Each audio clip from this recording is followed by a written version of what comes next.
So hey guys, what's up? Welcome back to another session of Trade Like BNF. Hope you are doing well. इस session में we will be discussing about an option Greek Vega. Implied volatility से India VIX से हमारे trade पे option premium पे कैसे और क्या फर्क पड़ता है ये डिस्कस करेंगे। तो without wasting any much time let's begin the today session. तो यार वेगा का डायरेक्ट रिलेशन है आईवी से। आईवी बोले तो इम्प्लाइड वोलेटिलिटी। आईवी क्या होता है? आईवी एक नंबर होता है 8, 10, 15 कितना भी हो सकता है। बेसिकली हायर द आईवी, जितना आईवी हाई होगा उतना ही मार्केट में वोलेटिलिटी आने के चांसेस रहते हैं। और ये आईवी हमेशा परसेंटेज टर्म्स में होता है। Higher the IV higher the volatility. और जितना हाई आईवी होता है उतने ही महंगे हमारे ऑप्शन के प्रीमियम होते हैं। क्यों? क्योंकि वोलेटिलिटी ज्यादा होती है तो कमाने का मौका, अपॉर्चुनिटीज भी ज्यादा होती हैं। हायर आईवी हायर प्रीमियम, इतना हमें पता लग गया। यहाँ पे यू कैन सी कि आईवी लिखा हुआ है और यहाँ पे अलग अलग मेरे पास नंबर्स हैं। ये सब आईवी हैं। इफ यू सी, अगर मैं नीचे एट द मनी की तरफ जाऊं तो यहाँ मेरे पास ये आईवी है और ये हर स्ट्राइक प्राइस का आईवी मेरे आगे लिखा हुआ है। हर स्ट्राइक प्राइस का वोलेटिलिटी लेवल आईवी से ही पता लगता है हमें कि वो स्ट्राइक कितना ज्यादा वोलेटाइल हो सकता है। अब ये आईवी ज्यादा है कम है इस चीज के बारे में मैं बाद में बात करूंगा किसी और वीडियो में। वो हमें इम्प्लाइड वोलेटिलिटी परसेंटाइल और इम्प्लाइड वोलेटिलिटी स्क्यू से पता लगेगा। इस वीडियो में I will be discussing about vega. तो अब अगर इम्प्लाइड वोलेटिलिटी, सपोज करो कि ये स्ट्राइक प्राइस है 25,150 का, इसका इम्प्लाइड वोलेटिलिटी लेवल कितना है? 9.98। अगर ये 9.98 1% से बड़ा, सिर्फ 1% की बात करेंगे, 1% से बड़ा, तो मेरे ऑप्शन प्रीमियम में ना कुछ चेंज आएगा। यानी कि ये 9.98 अगर 1% से बढ़ गया और 10.07 समथिंग हो गया, 1% बढ़ के 10.078 समथिंग हो गया, तो मेरे ऑप्शन प्रीमियम में कुछ चेंज आएगा। क्या चेंज आएगा, कितना चेंज आएगा, वो हमें वेगा से पता लगता है। अब सपोज करो कि ऑप्शन का जो प्रीमियम है वो है अभी 100 रुपया और आईवी है, आईवी यहां पे इंप्लाइड वोलेटिलिटी है, इंडिया विक्स मत सोचने लग जाना। सपोज आईवी है मेरी 15 और वेगा है, वेगा भी एक ऑप्शन ग्रीक होता है। सपोज कि यहां पे जो मेरा वेगा है दैट इज, एग्जांपल के लिए हम ले लेते हैं से 17। अब इसका क्या मतलब है कि अगर इंप्लाइड वोलेटिलिटी प्लस माइनस 1% हुआ तो मेरे ऑप्शन प्रीमियम में 17 के हिसाब से चेंज आएगा। एग्जांपल सपोज करो आईवी 15 प्लस 1% हो गया। क्या हो गया? 15 प्लस 1%, तो ये हो गया 15.15। अगर मेरा आईवी 1% बढ़ा तो ये हो गया कितना? 15.15। जैसे ही आईवी 1% बढ़ेगा, प्रीमियम भी मेरा 1% से नहीं वेगा से बढ़ेगा। कितने से? वेगा से। जैसे ही आईवी 1% से बढ़ा, प्रीमियम 100 से बढ़ के हो जाएगा 117। एक एग्जांपल और डिस्कस करते हैं। सपोज करो कि प्रीमियम का प्राइस है 200 रुपया और आईवी है यहां पे से 20 और वेगा है से 10। अब अगर क्या हम आईवी को हमेशा प्लस माइनस 1% से ही काउंट करेंगे? हाँ, हमेशा 1% से ही काउंट होता है आईवी। आईवी प्लस हो गया 1%, यानी कि ये हो गया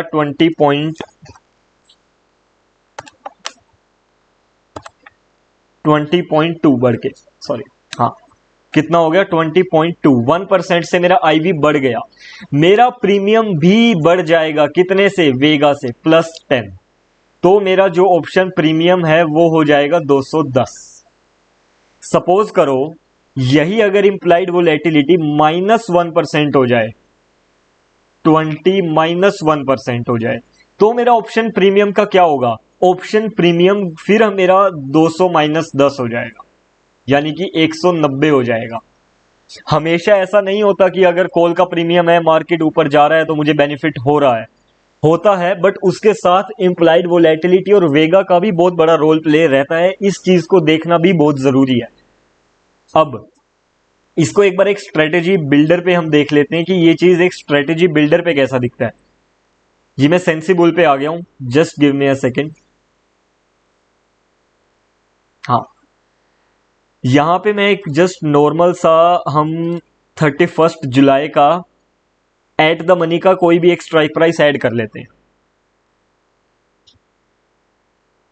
hair you can see perfect, यहां पे मेरे पास लिखा हुआ है वेगा। वेगा कितना है? 15। अब इसका क्या मतलब है? स्ट्राइक प्राइस हमने कौन सा सिलेक्ट किया? 25,200। और कौन सी? कॉल साइड का। अब अगर मैं 25,200 की कॉल साइड का आईवी देखूं 31 जुलाई का, जस्ट अ सेकेंड, 31 जुलाई कितना था स्ट्राइक प्राइस हमारा? 25,200 कॉल साइड। ये रहा 25,200 कॉल साइड। इसका आईवी है मेरे पास 8.58, 8.58। यानी कि अगर मेरा आईवी 8.58 प्लस 1% हो गया तो मेरे ऑप्शन प्रीमियम में 15 प्लस हो जाएगा।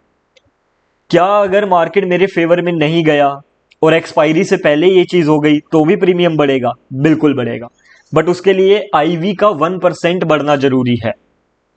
अब जब भी हम ऑप्शन को बाय करते हैं तो ये वेगा जो होगा ना, ये एक पॉजिटिव नंबर होगा। यहां तुम देख सकते हो, इट्स पॉजिटिव 15। यानी कि आईवी के 1% बढ़ने से मुझे 15 का फायदा होगा। इस चीज को एक बार ध्यान से देखना। आईवी के 1% बढ़ने से, आईवी के 1% बढ़ने से मुझे 15 का बेनिफिट होगा, और ये एक पॉजिटिव नंबर है। जब भी मैं ऑप्शन को बाय करूंगा तो इंप्लाइड वोलेटिलिटी के 1% बढ़ने से मुझे बेनिफिट होगा। यही अगर मैं इस ट्रेड को सेल की तरफ कन्वर्ट कर दूं, नाउ यू कैन सी कि वेगा वेगा मेरा 15 ही है, 15 ही है, बट दिस टाइम ये एक नेगेटिव नंबर है, -15। इसका क्या मतलब हुआ? इसका मतलब ये हुआ अगर इंप्लाइड वोलेटिलिटी +1% से बढ़ा तो मेरा ऑप्शन प्रीमियम 15 रुपए से घट जाएगा। यानी कि ये कितना है अभी? 140 है। अगर इंप्लाइड वोलेटिलिटी +1% हो गया तो ये माइनस हो जाएगा इसमें से 15, क्योंकि मेरा सेल साइड का ट्रेड है। अब मुझे इतना पता लग गया कि अगर इंप्लाइड वोलेटिलिटी सपोज काफी कम है, आईवी वेरी लो, तो काफी चांसेस बढ़ जाते हैं आईवी के इंप्लाइड वोलेटिलिटी के उठने के। तो उन सिनेरियोज में सेलिंग हमें काफी सोच समझ के करना चाहिए, and same is vice versa. अगर आईवीज बहुत ज्यादा हाई हैं तो आईवी के गिरने की प्रोबेबिलिटी बढ़ जाती है। उस टाइम पे ऑप्शन बाइंग थोड़ा सोच समझ के करना चाहिए हमें। अब पता कैसे लगेगा इंप्लाइड वोलेटिलिटी कितना है? वो मैं किसी और वीडियो में, मे बी नेक्स्ट वीडियो में डिस्कस करूंगा। उसके लिए हम डिस्कस करेंगे इंप्लाइड वोलेटिलिटी परसेंटाइल और इंप्लाइड वोलेटिलिटी स्क्यू। ये दोनों चीजों से हम एक आइडिया लगा सकते हैं कि अभी आईवी कहां पे है, और इस चीज का आइडिया हम इंडिया विक्स से भी लगा सकते हैं। अब आईवी के बारे में कुछ थोड़ी बहुत बातें हैं। एक तो ये कि एट द मनी का जो आईवी होगा, सॉरी आईवी नहीं, वेगा, वेगा के बारे में कुछ बात बताना चाहूंगा कि एट द मनी का जो वेगा होगा वो हमेशा हाई होगा, हाईएस्ट होगा अपनी सारी स्ट्राइक प्राइस में। जैसे जैसे तुम इन द मनी जाओगे या जैसे जैसे तुम आउट ऑफ द मनी जाओगे, वेगा गिरता रहेगा। एक्सपायरी कोई मर्जी सिलेक्ट कर लो, हाईएस्ट वेगा तुम्हें एट द मनी पे ही मिलेगा। और ये चीज मैं एक बार तुम्हें दिखा भी देता हूं, जस्ट अ सेकेंड। हाँ, एक्सपायरी कोई भी ले लो, आईवी, सॉरी आईवी नहीं वेगा, मैं बार बार आईवी बोल रहा हूं, सॉरी वेगा। वेगा अभी मार्केट एट द मनी कितना है 24 जुलाई की एक्सपायरी के हिसाब से? 25,200। यहां पे वेगा है 5। यू कैन सी कि जैसे जैसे मैं आउट ऑफ द मनी जा रहा हूं वेगा गिरता जा रहा है, चाहे मैं इन द मनी आ रहा हूं वेगा गिरता जा रहा है। एट द मनी का वेगा इज हाईएस्ट, हमें इतना पता लग गया। और इसके अलावा मैं यही कहूँगा कि जैसे जैसे एक्सपायरी पास आती रहेगी वेगा का इम्पैक्ट ख़त्म होता जाएगा। एट द मनी पे भी ख़त्म होगा, बट एट द मनी पे थोड़ा ज़्यादा रहेगा, उसको न्यूट्रल होने में काफ़ी टाइम लगेगा। इसके साथ साथ वेगा एडजस्टमेंट भी होती हैं कि हमें ट्रेड के हिसाब से वेगा को न्यूट्रलाइज कैसे करना है depending upon the different expiry. वो चीज़ भी मैं आगे और ज़्यादा जब एडवांस चीज़ें पढ़ाऊंगा उसमें हम डिस्कस करेंगे। अभी हमें इतना पता लग गया कि एट द मनी का आईवी इज़ द हाईएस्ट, और धीरे धीरे जैसे जैसे एक्सपायरी आती रहेगी वेगा का इम्पैक्ट कम होता रहेगा। तो ओके यार, that was it from my side for vega. इसके अलावा और जो इम्प्लाइड वोलेटिलिटी वेगा न्यूट्रलाइजेशन से रिलेटेड कॉन्सेप्ट होते हैं, एडवांस लेवल के कॉन्सेप्ट हैं, वो हम आगे वीडियोस में डिस्कस करेंगे। अभी के लिए सिर्फ इतना ही। Thank you so much for watching. We will meet very soon for the next session.